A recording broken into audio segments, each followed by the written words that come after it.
Well, he moved way up. He was behind him, the helicopter, before. Now he's moved up in front of him. Looks like traffic is going to slow down up ahead here north of Whittier Boulevard.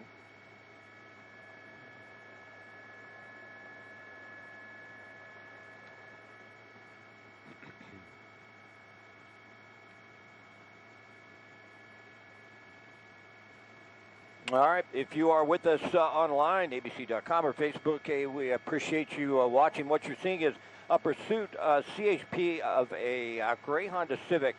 It started in the Whittier area. Now we're just about back to the Whittier area. Went down the 605 freeway, if you're familiar with that, basically down towards Long Beach, got off on Carson Street, and then came back northbound on the 605 freeway. We're headed up towards Whittier Boulevard, back to the same area where this originated. Now, the suspect in that gray Honda Civic, you see in our shot right there, there's a CHP helicopter. There's about 8 or 9 patrol cars behind this vehicle.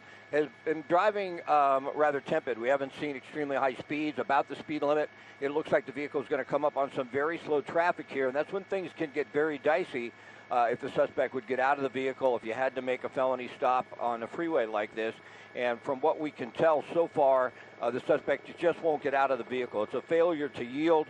We understand the original want was the vehicle and the driver had crossed over a double yellow line, and then once CHP tried to pull him over, they would not stop. So this has been going on for maybe 20 minutes or so. South 605, now back northbound on the 605 in the Whittier area, heading back up into Industry. It's unclear right now if there's more than one person in the vehicle. We just haven't been able to ascertain that. But certainly in a situation like this, the vehicle hasn't yielded. CHP doesn't know why. It stayed on the freeway for the most part, and they're letting this play out. Now, everybody hopes when we watch these things, the suspect will just give themselves up. And in this situation, we don't see a real danger to the public because the suspect isn't swerving in and out of traffic. The suspect isn't trying desperately to get away from the police and then maybe make a foot bail, run on foot. We see that a lot when a suspect does get desperate, when CHP or law enforcement's right behind him. We haven't seen that, so that's fortunate. We don't see a risk to the public. You can see the car's been going about the speed limit.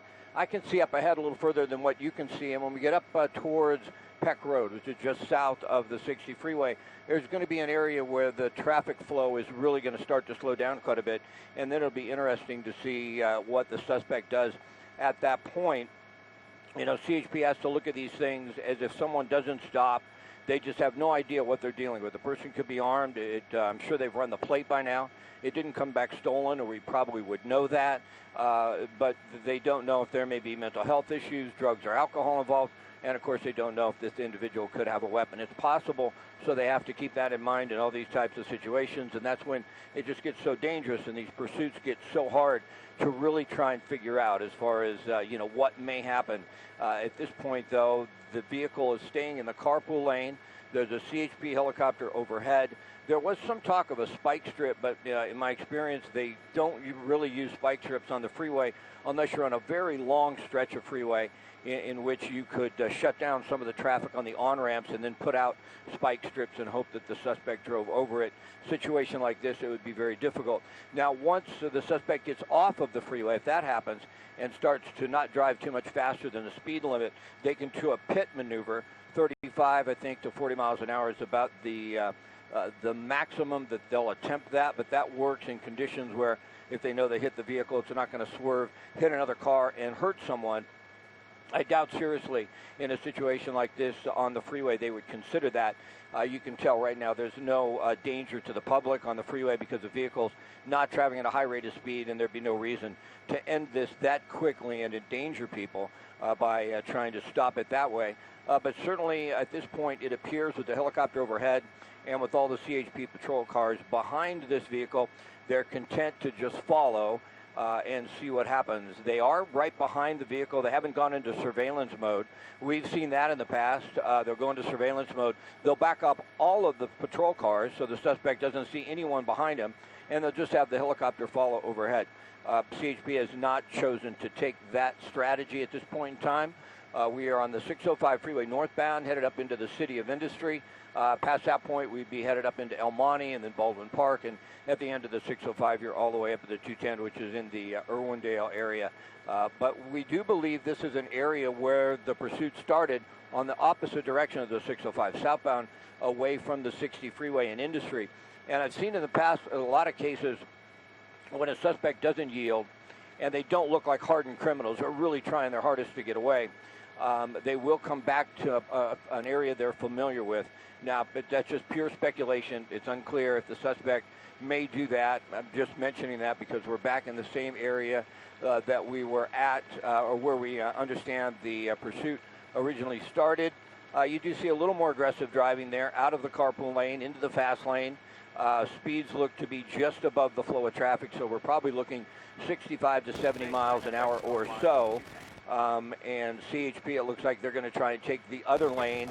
More than likely, they've called ahead. They have other patrol cars that are stationed in some of the off-ramps. They just want this to end. And in a situation like this, a suspect, this individual who didn't stop for whatever reason, a lot of cases they're on the phone, they're talking to loved ones, like, oh my goodness, look what kind of situation I've got myself in. And in some situation, they call the police and they say, you know, I wish I would have stopped, or, you know, to give them some indication that they want to pull over. We've seen that happen before in the past as well.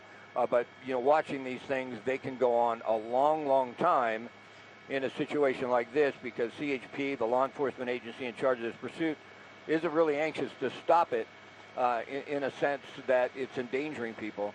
So they're just going to continue to follow this vehicle more than likely until he gets off the freeway and they see an opportunity to try and end this pursuit without anyone getting injured. So the vehicle was in the carpool lane for the longest time.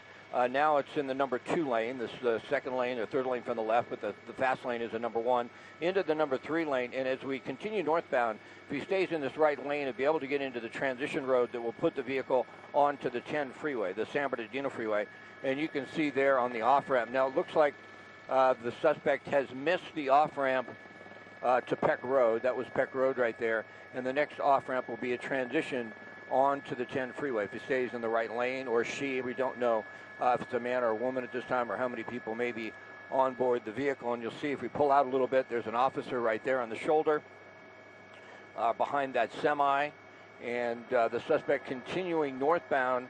It appears to me that the suspect's thinking about getting into the right lane, and that will be a transition to either the 10 freeway, the San Bernardino freeway, east or westbound. The good thing we can report about this pursuit right now, you know, sometimes we follow these things and the suspects are trying to get away, and you might have a loved one out there driving on the freeways and you're concerned, you know. Maybe you've got a child out there, not a child, but, you know, your child, a 16, 17-year-old young driver. I have one that age, and when there's a pursuit heading, or they just don't know how to act, they don't know what to do.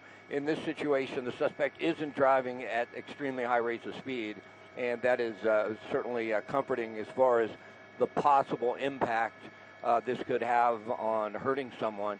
And it looks to me like now what we've done is transitioned onto the 10, the San Bernardino freeway eastbound, and traffic is going to get very slow into the Covinas. We're in the Baldwin Park area now, but as we continue eastbound here, there is some pretty slow traffic up around Pacific, if you're in Baldwin Park Boulevard, if you're familiar with this area. And then past that, it looks like it really opens up again, and I can't see it out past, say, the Kellogg Hill. But it looks like the suspect wanted to get on the 10. They did so. They maneuvered through there at a normal rate of speed. And now we see back into the carpool lane, and that's the lane the suspect was on for the longest time, heading northbound. And actually, as I get a better look, if the suspect stays in the carpool lane, it doesn't appear that there's too much of a slowdown. So at this point, it's a wait and see. We've covered enough of these that we've seen individuals who have driven like this before in the past, and then all of a sudden just taken off and done their very best to get away. Most situations like this, the individual is driving at this type of pace, just trying to figure out what to do, and they eventually pull over and it ends without incident. When you see pursuit and we're seeing a suspect swerve in and out of traffic, going crazy to try and get away, a lot of cases those do not end well. In this situation, we hope it doesn't continue to that type of activity. It doesn't escalate to that. It doesn't seem like it's going to. It seems like the driver has control of the vehicle. We don't see any unwanted swerving. We haven't seen it come close to any of the other vehicles. This is the one spot here in the carpool lane where it does slow down a bit, but once we get past this, at least it continues to move. It's always those situations where a suspect hits traffic and can't move and has the patrol cars right behind him, and then they start to consider, what should I do? That gets a little dicey, and then that's when we see accidents sometimes, or we'll see the suspect get out of the vehicle. Very seldom out of the vehicle and make a run for it on a freeway, but I've seen it happen before, covering pursuits. At this point, we're all just hoping this ends peacefully. The suspect decides to give himself or herself up and, gets this over with. It's very serious, though, if you don't yield. I'm not certain. Last I had heard, I think it's a minimum 6-month jail sentence for, leading police on a pursuit like this. Don't hold me to that because, sometimes those laws change, those guidelines change. But certainly we've got what appears to be initially reckless driving, swerving, cutting across a double yellow. Maybe it was in the carpool lane. We don't know about that. And then we have a failure to yield, which is a serious crime. And, the individual for certain is going to lose their driver's license for some lengthy period of time. But once again, we are on the 10 freeway eastbound. We're headed out of the Baldwin Park area. We're headed into what would be West Covina and then eventually Covina. And then if we continue eastbound, we'll be up over the Kellogg Hill, past the 57, and then we're talking Inland Empire. And then at that point, at some point, you hope, maybe doesn't have a full tank of gas, or she doesn't have a full tank of gas, or they're come to their senses. They got to notice the helicopter's right there, very low. That's a CHP helicopter. For certain, they're aware that there's 6 or 7 patrol cars behind them, and then they also see the patrol cars on the on and off ramps coming up on some of these intersections. So at some point, that's what we really always hope for when we cover these things, that they just come to their senses, get off, get taken into custody, and then, just have to deal with whatever laws they have broken, but no one gets hurt. So now we're at a stretch of freeway once again on the 10. If you just joined us, this gray Honda Civic wanted for crossing a double yellow line. The pursuit, as far as we know, from CHP started in the City of Industry area, 605 southbound, went all the way down past the 91, down towards the Long Beach area, got off on Carson Street, then came back, got right back northbound on the 605, took the 605 all the way up to the 10, the San Bernardino Freeway, and that's the freeway we're on right now. We'll open up a little bit out of this shot. I just want to show you, if the suspect wanted to drive faster, it certainly would not be a problem. There's no one in front of them. You can go back in, Chad. I just want to show real quickly the conditions up ahead. There'd be no reason the suspect couldn't drive faster at this point. So it's comforting, at least, that they're doing about the speed limit, especially when we consider, once again, that we just don't want anybody to get hurt. Covered enough of these that turned out to be fatalities or people that were injured, and they may never recover from those injuries. We don't see those types of speeds in this, but once again, you never know. Somebody in this situation has got to be frightened. I mean, they just have to be scared, not knowing what to do. We have no idea why they wouldn't pull over for police, but I'm certain the individual driving that vehicle is contemplating a lot of different things at this point, and we hope what they're contemplating is to just give themselves up. Now, we are going to come up ahead on some pretty heavy traffic to make our way out past Azusa. We make our way into Covina, out of West Covina. And if I'm not mistaken, this is a construction zone, and you lose the carpool lane. And also, some of these lanes are pretty narrow. So what will happen is the suspect will have to make a decision if they're going to just be stopped, or they're going to try and swerve in and out of traffic when it gets slow, because there is an area up here before we get to the Kellogg Hill where traffic doesn't come to a complete stop, but it does get very slow. And then past that point, I'm not certain what the getaway drive is. It's noontime on Friday. Sometimes this is the time it really gets heavy when you're looking at a holiday up ahead. But out towards the Inland Empire, we're sort of at their mercy. If they continue this could go on for a long time, because CHP is just not going to step in and stop it. They're not going to do anything to endanger people. And right now you can tell It doesn't look like anybody's in jeopardy of being hurt. Also, open up just a little bit. Great shot of the helicopter. That's a CHP aircraft. I believe they're based out of Fullerton, similar to the aircraft that we're flying. It's an A-Star, and they can definitely communicate everything to the officers on the ground. And I mentioned that earlier. This is a construction area out here on the 10, and some of these lanes get pretty narrow. We see a lot of accidents just during the normal course of commutes out here. In some cases, CHP will just back off. They'll go to surveillance mode. It's a backseat driver comment. It seems to me this could be a good time to do that, only because possibly the suspect would just give up and not going to get away from the helicopter overhead.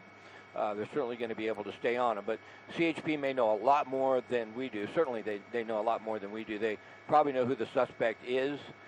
They probably have a good idea at this point if the description of that suspect matches the driver that comes back to the registered owner of that car, because they've gotten some patrol cars out in front of him a few times when he or she went by the suspect driving the vehicle.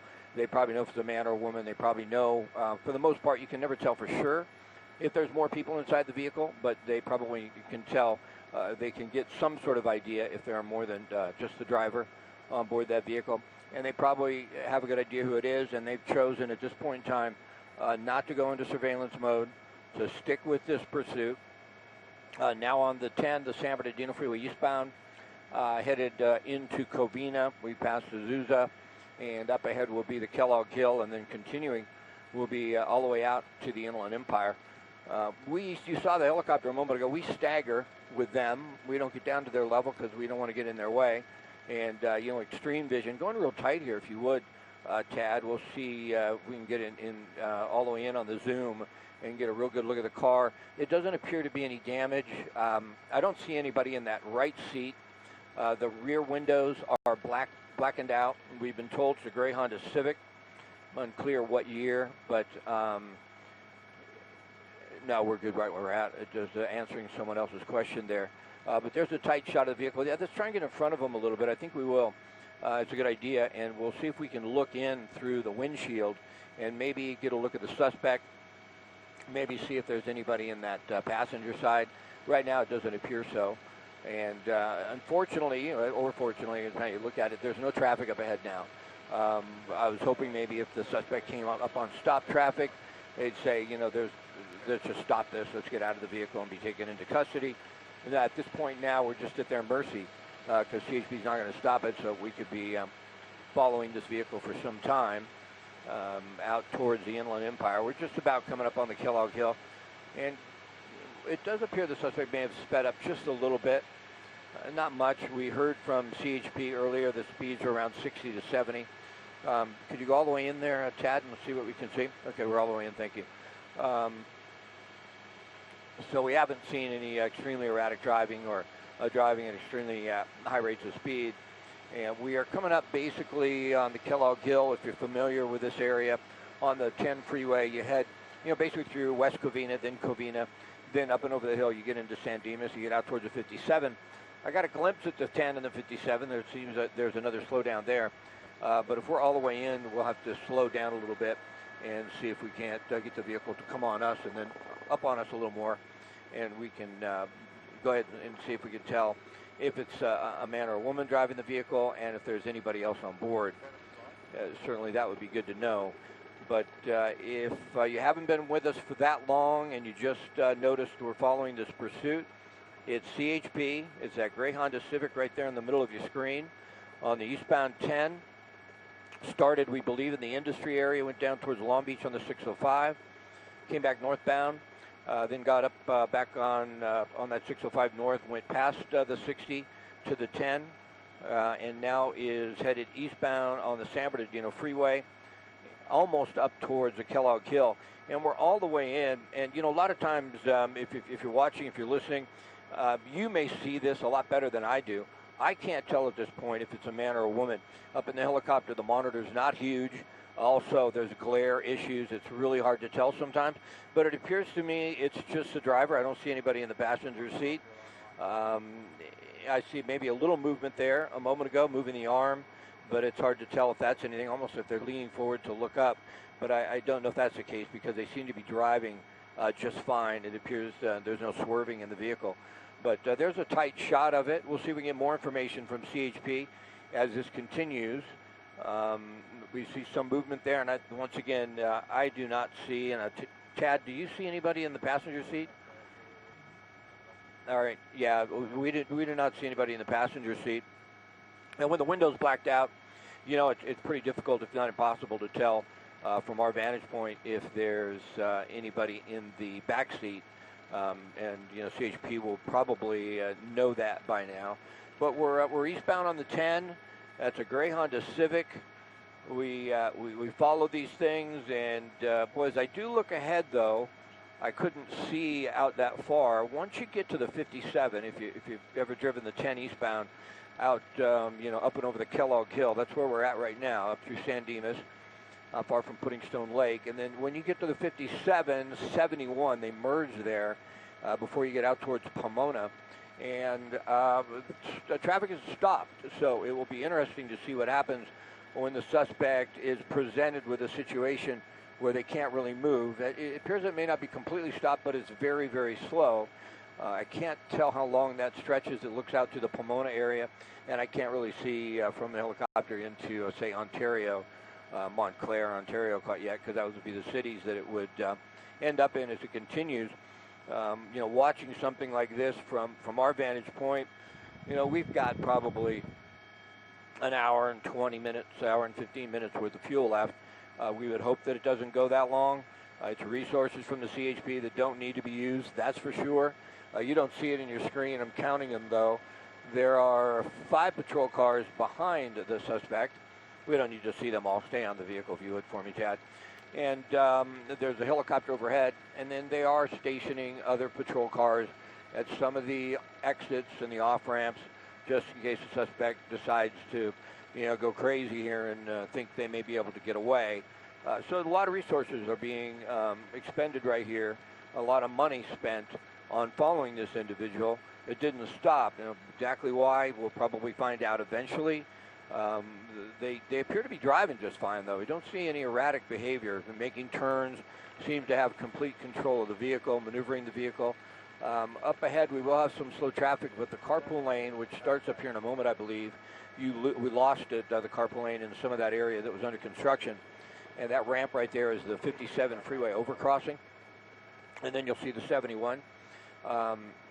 Traffic in the carpool lane will continue, it appears, in the near future here, or in the short term. It will slow quite a bit, but then the vehicle will be able to continue on. And like I mentioned, at this point, we're at their mercy. I don't believe CHP is just going to stop it. They may. I mean, you never know about these things. That's what makes them so interesting.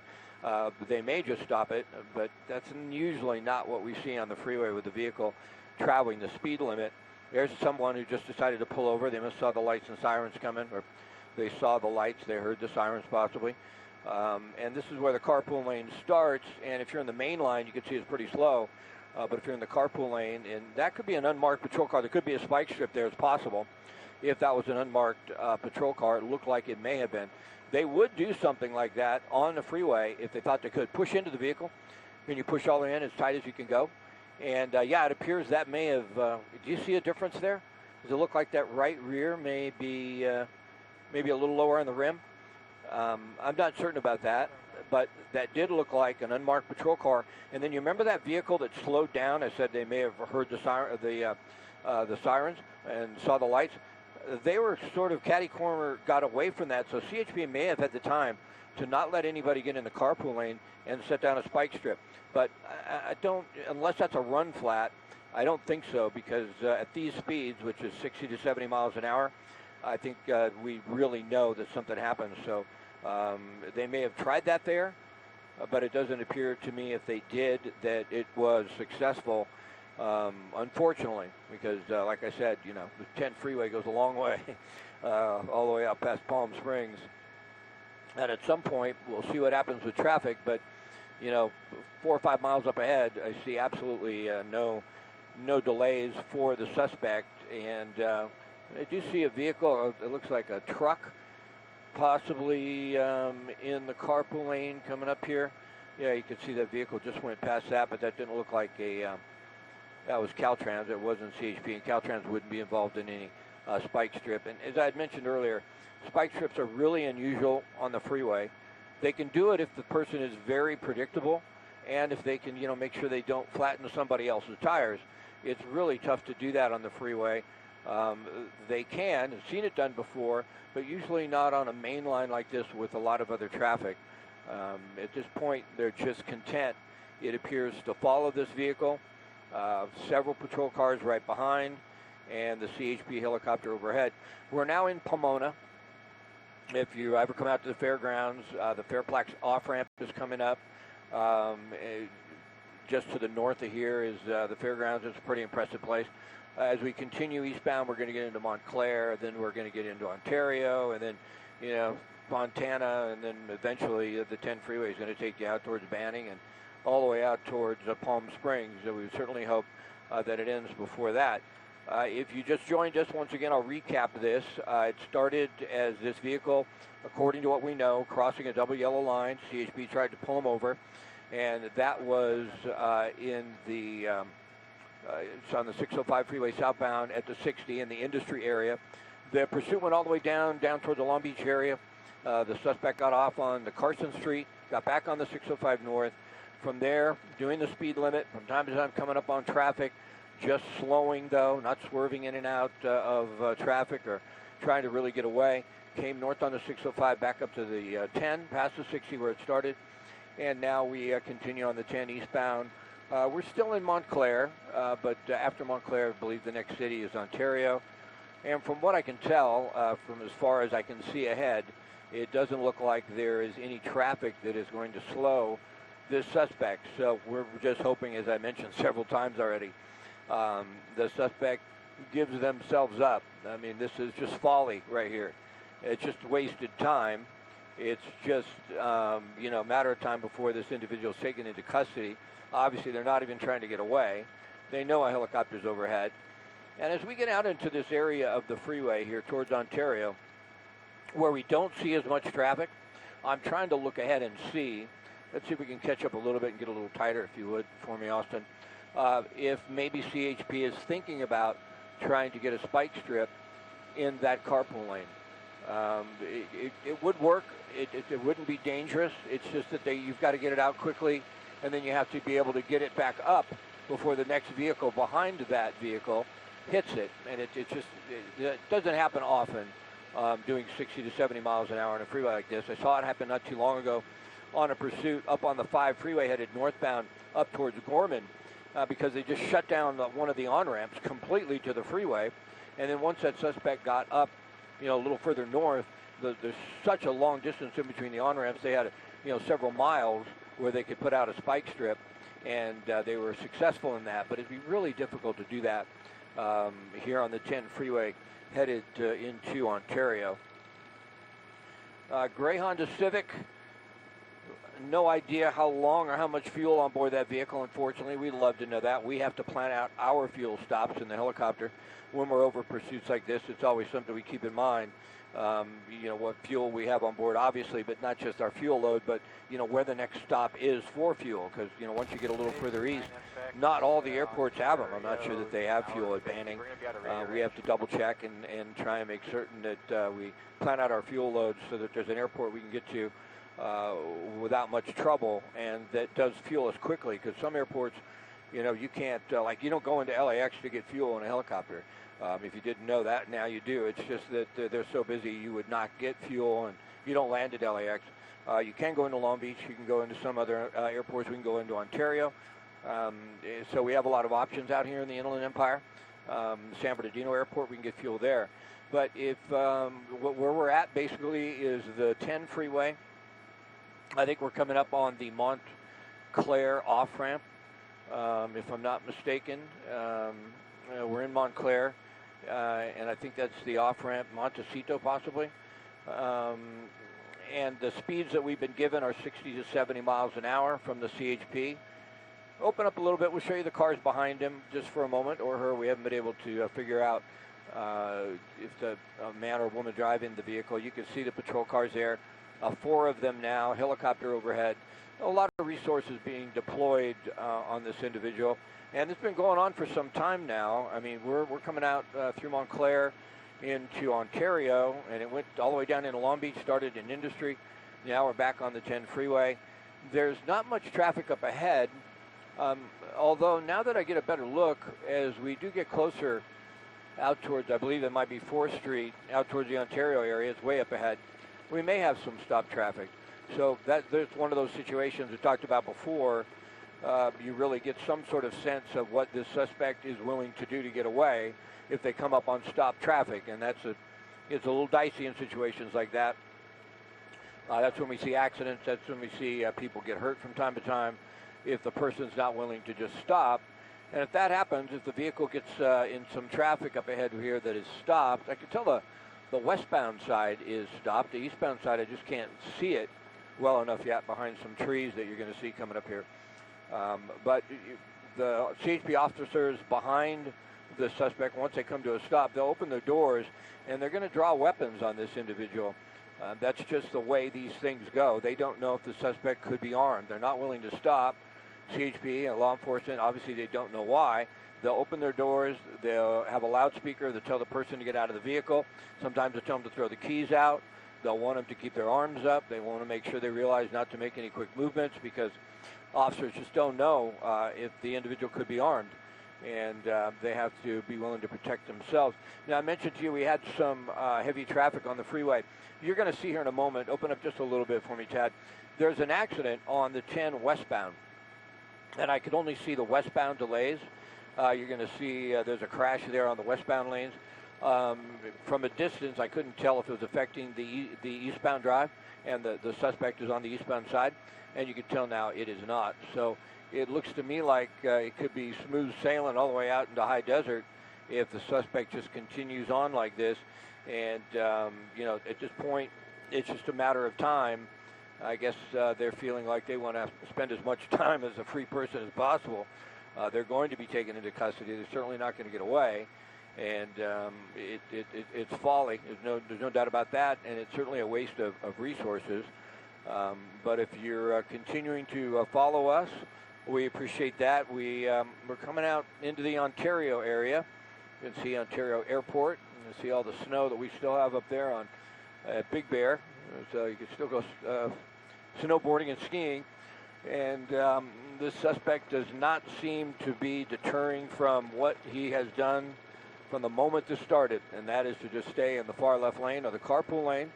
Got off once at Carson Street off the 605, which would be down towards Long Beach, the Los Alamitos area, and then got back on. There's opportunities for CHP to stop pursuits like this on the surface streets. It's going down a street, makes a turn, there's nobody around, the vehicle slows down to 15, 20 miles an hour. You've probably seen it many times. It's that police intervention technique and this pit maneuver. They hit the back of the vehicle, it'll spin out. It really doesn't hurt. No one gets hurt in a situation like that. They always want to make sure there's no pedestrians walking on the sidewalk if they try something like that.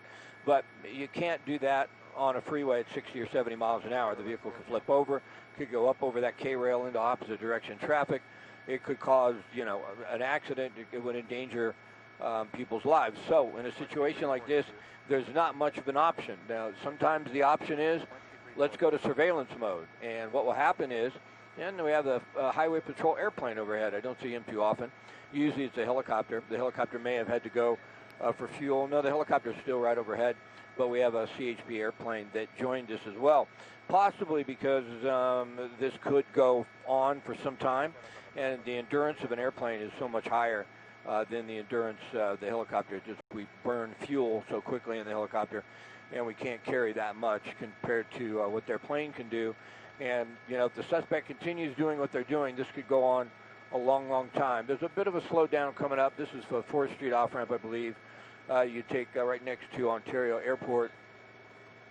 And I'm getting a little direction from someone. I'm not sure exactly why.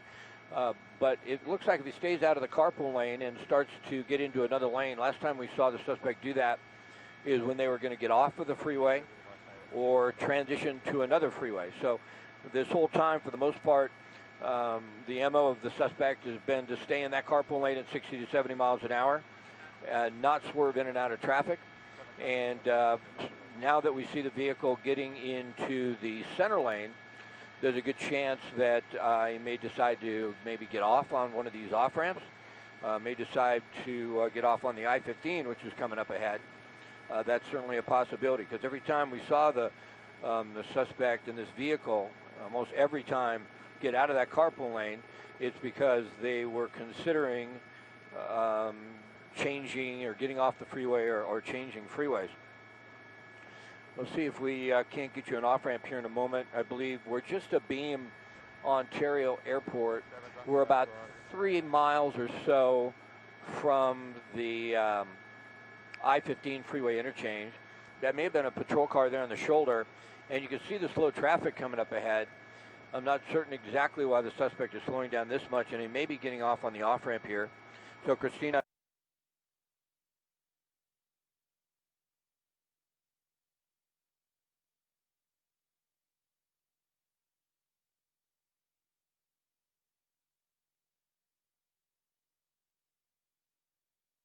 Videos here, Chad. Okay, that could be a spike strip. There.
All right, so we had lost our signal there for a moment. We switched mountaintops if you were following this pursuit. We're in Ontario. We did get some information moments ago from the CHP that the plate comes back to an address in Fontana, and we are headed towards Fontana. Now, what happened here, this pursuit for the most part has been in the carpool lane, 60 to 70 miles an hour. We've hit some slow traffic through Ontario. This is before you get to the I-15 on the 10, the San Bernardino Freeway eastbound. And the suspect did make something that we hadn't seen before, and that was a pretty quick turn to try and get away from the police. They were sort of moving in on this individual, and all of a sudden they decided, hey, we're going to make a turn, and we're going to try and get away from the patrol officers. We haven't seen that type of activity from this suspect until then, so that gives you some sort of sense that the suspect, if it gets desperate enough, if things come to a stop, we're going to have these types of conditions right here out towards the I-15 where it does start to get better, but it gives you some sort of idea of what the suspect may be willing to do to get away from police and to continue on and not being taken into custody. This is, once again, the 10 freeway eastbound, the far right lane, so we would think if we go by the prior behavior, every time the suspect's got in the right lane, he's going to get off the freeway or get onto another freeway. And there you see making a vehicle pull over a bit into another lane so you can get around them. And this is an off-ramp, but it looks like, I can't tell if you're going to take the off-ramp or swerve back in front of that truck. Okay, so now we are off the freeway. Christina, when you hear a off-ramp or a street, would you give it to me, please? I would appreciate that. We're off of the 10 freeway in Ontario, not far from Ontario Airport. And these types of conditions when the suspect's going to come up on stop traffic is where I mentioned earlier, things get very dicey. In a situation like this, it's going to be interesting to see what the suspect decides to do. We would hope at this point the suspect just gives themselves up. There is really no chance they're going to get away. And you can see all the patrol cars pulling in behind them. A lot of cases, they're talking to the suspect right now with a bullhorn. Get out of the vehicle. You're not going to get away. Maybe they know who it is. They know who it's registered to because we did find out that the car was registered in Fontana. Christina, if you could help me on the street, if you hear me. I'm not sure if you do or not. I'll try you on desk. I'm at desk air 7. Christina, do you have the street? We're trying to figure out which street that the suspect just turned on. Headed northbound, away from the 10 freeway. We're not far from Ontario Mills. And did the suspect just stop there? Push in, please, Dad. Would you push in? There we go. The suspect has stopped because in front of him is a red light. And it looks like he or she's trying to keep their options up. We're on Haven northbound, headed away from the 10. Thank you. Christina, do you hear me on the microwave or do I have to call you on frequency 1? Do you hear me over the air? Okay, very good, thank you. So northbound on Haven, now if the suspect would get into an area where they're making a turn and it's safe, I think CHP would try and pit the vehicle. That's where they hit the rear end of the vehicle and they get it to turn around, to get it to spin. That usually almost always happens on a turn where the vehicle has to be traveling fairly slowly. I think their max speed for LAPD is right around 40 miles an hour, if I'm not mistaken. And there's a possibility of spike strips, but not in a situation like this because there are too many vehicles. Now, we do see the suspect looks like waving their hand at officers. The officers are trying to communicate with the suspect at this point. You can bet that on the bullhorn. They're saying, get out of the vehicle. You can't get away. We have you surrounded.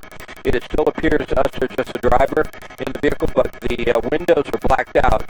So it turns out that we really can't see what, if anything, in the back seat. So that concerns officers as well. You know, if those windows weren't blacked out, they'd feel more comfortable that there's not a couple of people back there. The helicopter would have been able to see in much clearer into the back seat. Several reasons, but one reason that the front windows being tinted is illegal is because the officers do need to be able to see inside the vehicle and see what's going on. And of course, obviously at night, if the suspect isn't moving here on a green light. So this is interesting. It may not be green to go straight forward. It's not. That was only green for the left turn. So I misread that for a moment. But another reason you can't have your front windows tinted is it just obstructs your visibility so badly at night. And but they also want to be able to see inside.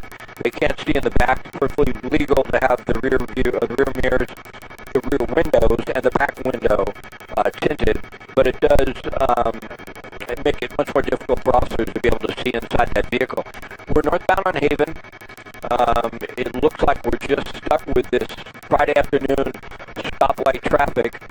And once again, at this point, CHP feels comfortable to just follow this, keep people away from this individual, try and shut down the freeway in front, open up a little bit. Is there anything going on across the intersection? Sometimes we will see a situation where they could throw out a spike strip in a situation like this because they have the patrol cars right behind. Nobody else would be going through there, and we may see that happen. The suspect will have to get off on a smaller surface street and make a turn more than likely before they use the pit maneuver. But we are headed into the Fontana area. I still believe like Haven runs north. I have a map in front of me, but it runs north out of Ontario, kind of up into Rancho Cucamonga towards the 210.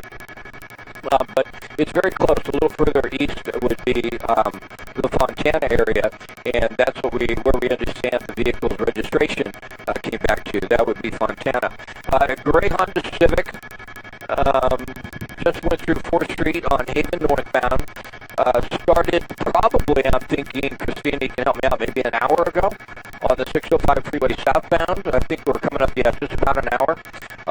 Southbound in the industry area, went down into Long Beach and then back on the 605 to the 10 East. We were on the 10 for a long stretch of time out of El Monte into the Inland Empire into Ontario, now northbound on Haven, out of Ontario, and traveling probably, if he continues, the next city up here would be Rancho Cucamonga. Open up a little bit for me. We switched sides. If you remember, I was on the other side of the suspect a little bit ago. I could see a little better how many patrol cars were behind. And there you see, they backed off a little bit with the other patrol cars. There's a lot of concern in a situation like this. The suspect is so looking at the patrol cars behind them, so focused on what they're doing. Somebody could, or what's going on behind them, somebody could pull out. They could hit someone, they could hit another vehicle. And we've seen so many of these things end badly. The suspect does appear to be driving a little bit more radically on the surface streets than what we saw on the freeway. He was content to just stay in the carpool lane at almost just a little bit faster than the speed limit. We didn't see much in the way of abrupt movements except for a real quick turn where the suspect was stuck for a moment. And now we're seeing the suspect get into the right lane. We're still northbound on Haven.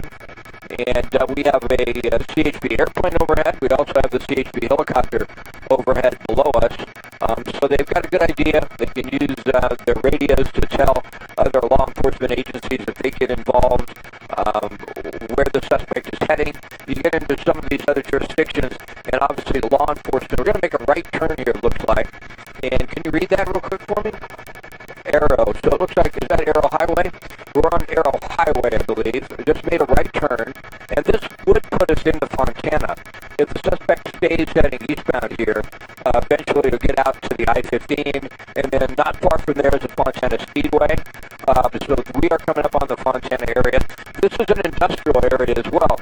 So we see a lot of cases, a little less traffic, and we'd rather see this pursuit here than we would in a neighborhood because, you got kids outside, you never know. We don't see quite as much activity. Now, here we go. This is a pretty dangerous shot right there.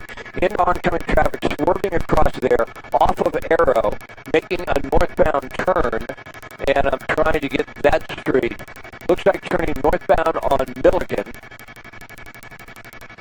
if I'm not mistaken. I've lost him out the window, that's why I'm pausing for a moment, so I got him. So this is interesting. We're coming up on an industrial area, and this is a situation I think they might be able to call ahead, let other officers know a suspect is heading this direction, and possibly do a pit maneuver. There's a little turnaround here, if you will. The car is going to veer to the right in this industrial area, and now it looks like the suspect is slowing. If he makes a left turn, this is going to end probably in this parking lot to this maybe office buildings. Off of Red Oak just turned into an area where I believe these are office buildings, so I'm not mistaken, into this parking lot. They need to cut off the other exit, though. There's another exit. If they can do that, then this pursuit will end in this parking lot right here.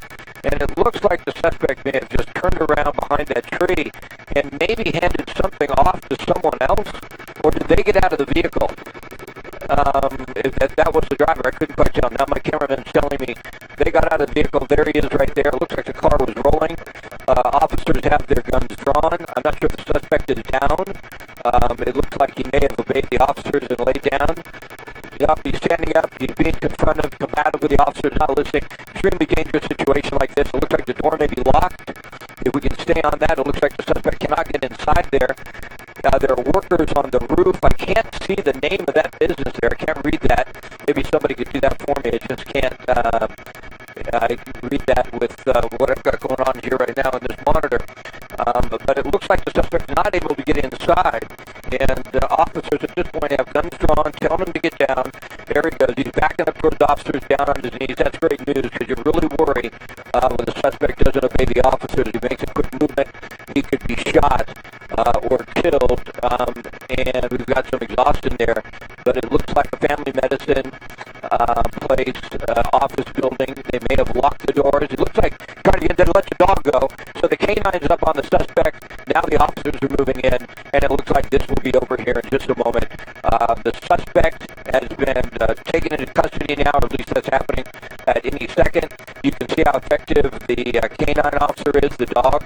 Once the dog is on an individual, all of their attention is on that dog. There's no other way for them to handle that, and then officers can move in. Nobody's grabbing a gun when you have a dog, tearing your arm off. And the suspect has been taken into custody. No one was hurt as far as we know in this pursuit. It went on for about an hour, started in Industry, ended up here in, I believe we may be in Fontana or Rancho Cucamonga. It appears to be a male. He is in custody. No other, we are in Rancho Cucamonga. That has been confirmed, and the suspect is in custody. It doesn't look like there was anyone else inside the vehicle. We lost the car for a moment, and it almost looked like the doors to that office building or to that medical facility were shut. Like maybe they knew this person was coming. Maybe it made a phone call. Maybe it was trying to get back to that family medicine facility. That's our exhaust area. We apologize for that. We have to move around the helicopter quite a bit up here. There are other aircrafts, and sometimes if we shoot behind us, then you'll see the exhaust from our turbine. But it looked to me like the suspect wanted to go into that office building, or that medical building, and you would think this time of day on a Friday it would be open, but the doors were locked. The suspect could not get inside. Unclear at this point if maybe they knew that this individual was headed there.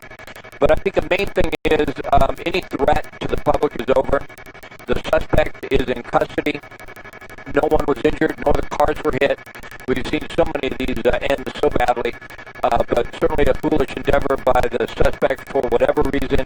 There could be mental health issues. It's just unclear at this point, but officers will take them into custody and get them finally booked and taken to the station.